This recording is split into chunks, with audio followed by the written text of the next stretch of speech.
15 साल की उम्र में छोड़ दिया था घर।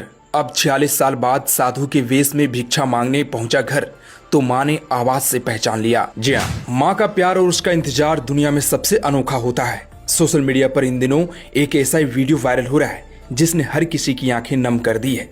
यह वीडियो एक माँ और बेटे के उस मिलन का है जो करीब आधी सदी यानी 46 साल के लंबे इंतजार के बाद हुआ। जो लड़का महज 15 साल की उम्र में अपना घर परिवार छोड़कर चला गया था, वह अब बुद्धनाथ नाम का एक साधु बन चुका है। दर दर भटक कर भिक्षा मांगने वाले इस साधु के कदम 46 साल बाद अपने ही घर के दरवाजे पर आ रुके। बता दें कि माँ ने दशकों तक अपने बेटे की जुदाई का दर्द सहा। उसे यह भी नहीं पता था कि उसका बेटा इस दुनिया में है भी या नहीं। जब यह साधु भिक्षा मांगने घर के दरवाजे पर पहुंचा तो सामने उसकी 85 वर्षीय बूढ़ी माँ खड़ी थी।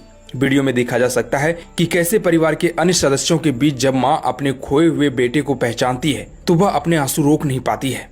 दरअसल उत्तराखंड के पिथौरागढ़ जिले के भेरीनाग विकासखंड के दोलीगाड़ गांव निवासी तारा दत्त उपाध्याय और नंदी देवी का बेटा बुद्धि बल्लभ उपाध्याय 1978 में 15 साल की उम्र में अचानक घर से लापता हो गया था। तब पिता ने रिश्तेदारों से लेकर दूर दराज के इलाकों तक बेटे को खोजने की बहुत कोशिश की, लेकिन उसका कहीं कोई पता नहीं चला। समय बीतने के साथ घर के आंगन से बेटे के कदमों की आहट तो खो गई, मगर मां के दिलों से उसके लौटने की उम्मीद कभी नहीं गई। पति के चले जाने के बाद भी बुजुर्ग मां नंदी देवी अक्सर ग्रामीणों और रिश्तेदारों से अपने लापता बेटे का जिक्र करती थी और हर मिलने जुलने वाले से कहती थी कि अगर कहीं उनका बेटा दिखाई दे तो उन्हें जरूर बताएं। इंतजार करते करते वह 85 साल की हो गई, पर उनका यह एक दिन बेटा जरूर लौटेगा। इधर घर छोड़ने के बाद बुद्धि बल्लभ के संघर्ष के दिन शुरू हो गए। उन्होंने शुरुआती दिनों में ट्रक और अन्य वाहनों में क्लीनर का काम किया। भटकते भटकते वे हरिद्वार पहुंचे और कुछ समय वहां गुजारने के बाद राजस्थान के बीकानेर चले गए, जहां वो साधु बन गए। साधु बुद्धनाथ ने बताया कि सन्यासी परंपरा के अनुसार दीक्षा पूरी होने के बाद अपने पैतृक गांव जाकर मां के हाथों से भिक्षा लेना अनिवार्य और बेहद शुभ माना जाता है। और इसी परंपरा को पूरा करने और भीतर उठती मां की याद को शांत करने के लिए उन्होंने अपने गांव लौटने का फैसला किया। हालांकि उन्हें यह पता नहीं था कि इतने सालों बाद उनकी मां जीवित होंगी या नहीं।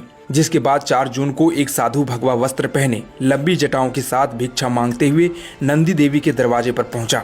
4.5 दशक बीत जाने और पूरी तरह भेष बदल जाने के कारण पहली नजर में उन्हें पहचानना नामुमकिन था, लेकिन जैसे ही साधु ने भिक्षा के लिए आवाज लगाई, नंदी देवी ठिठक गई। उन्होंने चेहरे से नहीं बल्कि अपने बेटे की आवाज से उसे तुरंत पहचान लिया। कांपती आवाज में मां ने उसे पुराने नाम बुद्धि बल्लभ से पुकारा और गले लगा लिया। दशकों बाद मां बेटे के इस मिलन का दृश्य भावुक कर देने वाला था। वहीं गांव में जैसे यह खबर फैली, बड़ी संख्या में ग्रामीण नंदी देवी के आंगन में उमड़ पड़ी। दशकों पुराने इस पूर्ण मिलन को देखकर वहां मौजूद हर आंखें नम हो गई। वहीं बुद्धनाथ ने परिजनों को बताया कि वे अभी कुछ दिन अपने पैतृक घर पर ही रुकेंगे। वे अपनी मां के पास रहकर उनकी सेवा करना चाहते हैं, उनकी बातें सुनना चाहते हैं और बिछड़े हुए 46 सालों की कमी को थोड़ा बहुत भरने का प्रयास करेंगे। हालांकि उन्होंने मां को वचन दिया है कि अब वे हमेशा के लिए ओझल नहीं होंगे, बल्कि समय समय पर उनसे मिलने गांव आते रहेंगे। वैसे आप इस पर क्या कहना चाहेंगे? कमेंट बॉक्स में अपनी राय जरूर दें।